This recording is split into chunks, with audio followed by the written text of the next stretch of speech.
Olá, gente, tudo bem? Eu sou o professor Hugo Matias e gostaria de chamar você para o nosso curso de Introdução à Argumentação para Educadores. Vamos lá?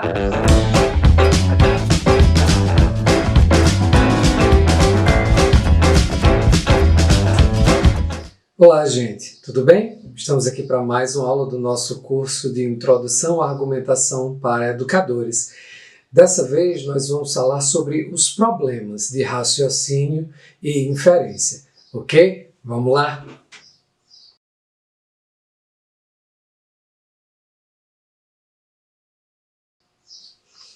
Gente, a primeira coisa que nós precisamos entender é que a nossa maneira de pensar, de raciocinar, ela sofre o efeito do modo como nós lidamos com a carga cognitiva que experimentamos em cada uma das tarefas que eventualmente estejamos realizando.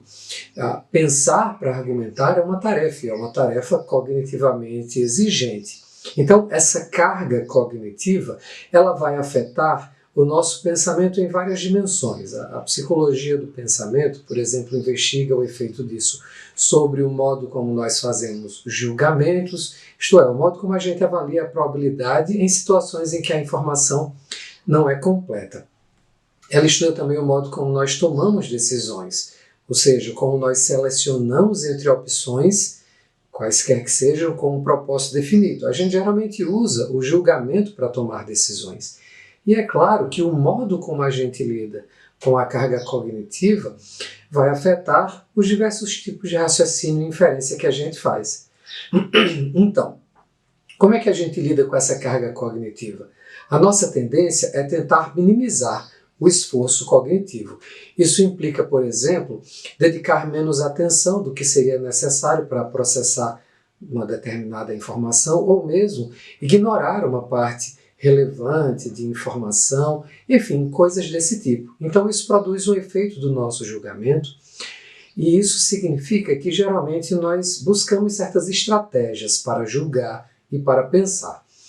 A gente chama essas estratégias de heurística, que consiste numa espécie de atalho mental. A gente tenta pensar pulando etapas, ignorando certos aspectos da informação, porque a gente quer pensar com mais rapidez e com mais simplicidade. Geralmente essa é a demanda no nosso cotidiano. Então, existem vários tipos de estratégia, portanto, vários tipos de heurística. Nós podemos mencionar aqui dois que afetam diretamente o julgamento. A primeira heurística é a da representatividade. Isso significa que nós julgamos algo como parte de uma determinada categoria apenas porque esse algo diante do que nós estamos parece típico dessa categoria. Um outro tipo de heurística é a heurística da disponibilidade. Por exemplo, quando a gente faz uma estimativa da frequência em que ocorre algo, com base na facilidade em que a gente consegue evocar informações sobre isso, cuja frequência nós estivermos estimando. O interessante é que essas maneiras, essas estratégias de pensar, a heurística, elas dão ocasião a certos tipos de falácias, que são raciocínios pseudológicos. Essas duas, por exemplo, estão correlacionadas ao que nós chamamos de falácia da composição, que é aquela suposição equivocada que a gente faz acerca de certo conjunto, segundo o qual ele é maior que outro conjunto que inclui o primeiro.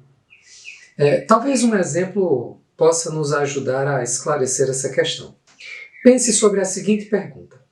Num levantamento, qual seria a porcentagem de homens que sofreu um ou mais ataques cardíacos? Pode tentar responder para si mesmo. Faça uma estimativa. E agora responda acerca dessa percentagem se o levantamento fosse feito com homens com mais de 55 anos. Se você fez as duas estimativas de porcentagem, compare. É muito frequente que as pessoas pensem numa porcentagem maior na segunda resposta do que na primeira. Só que o grupo de homens ele é mais abrangente que o grupo de homens com 55 anos. Então, é ilógico a gente supor que o segundo conjunto tem uma porcentagem maior. Mas por que a gente faz essa inferência?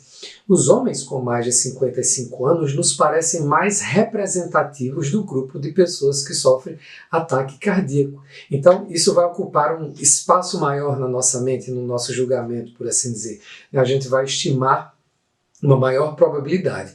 E do mesmo modo, a gente lembra mais facilmente de situações em que pessoas que sofreram, de situações de pessoas que sofreram ataques cardíacos e tinham mais do que 55 anos.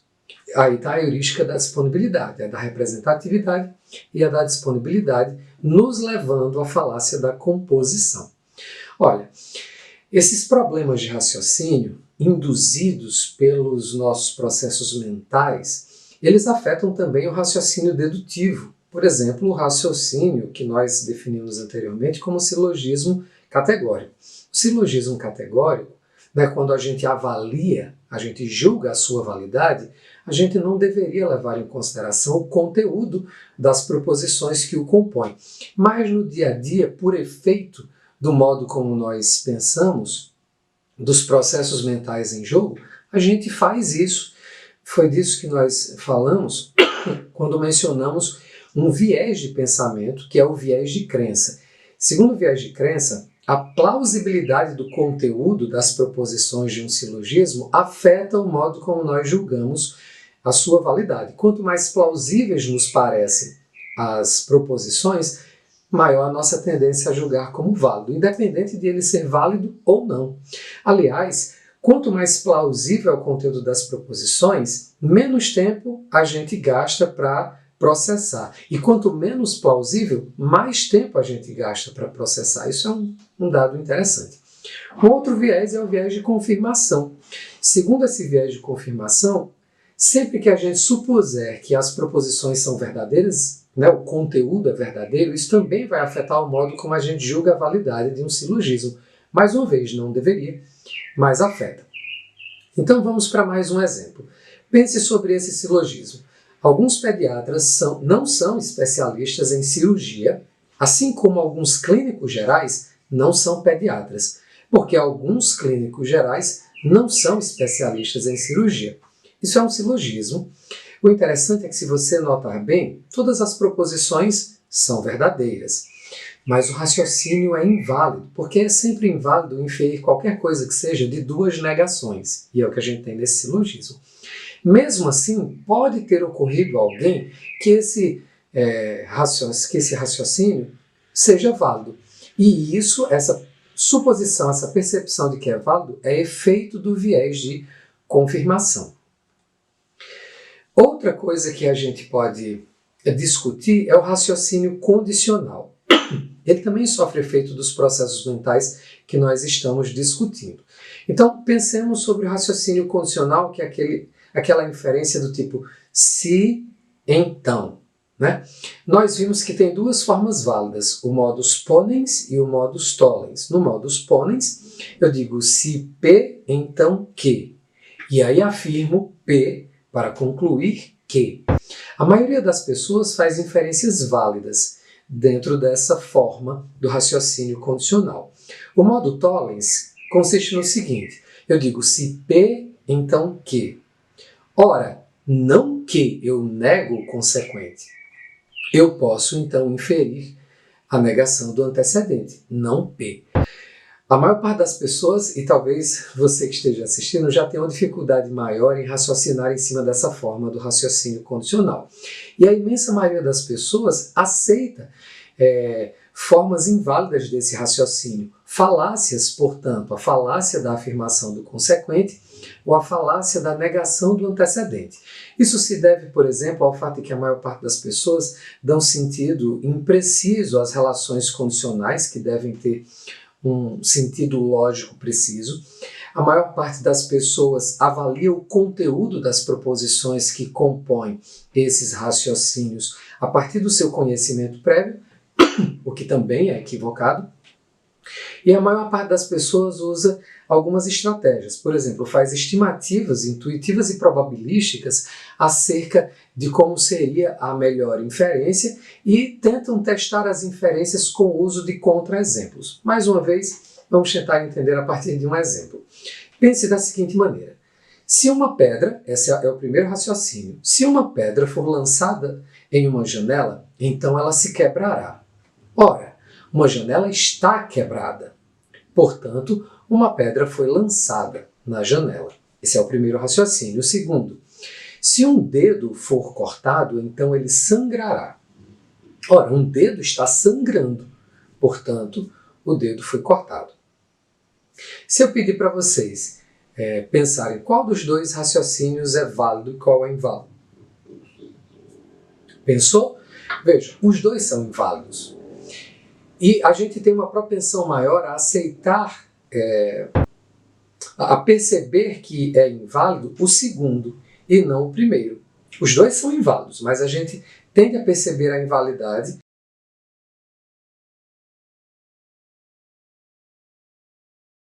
do segundo mais do que o do primeiro. Talvez tenha sido assim para você. Então, por que isso acontece? É o que eu acabei de explicar, né? O nosso entendimento da linguagem e o raciocínio lógico. A gente nem sempre pondera o fato de que a implicação lógica ela tem um sentido único. Ela só vai de P para Q. A gente não pode inferir de Q para P. Ou seja, a gente infere do antecedente para o consequente, ou do implicante para o implicado. A gente não pode inferir do implicado para o implicante. Então esse é um ponto. Um segundo ponto. Se você pensar sobre esses dois raciocínios, você talvez perceba que é mais comum que um dedo sangue porque foi cortado, do que uma janela esteja quebrada por ter levado uma pedrada. E por fim, é mais fácil achar outras razões para uma janela ter sido quebrada do que para um dedo ter sido cortado. Gente, eu espero que tenham entendido aí as nossas considerações sobre os problemas de raciocínio e inferência. Se gostaram, deixem um like. Valeu, até mais!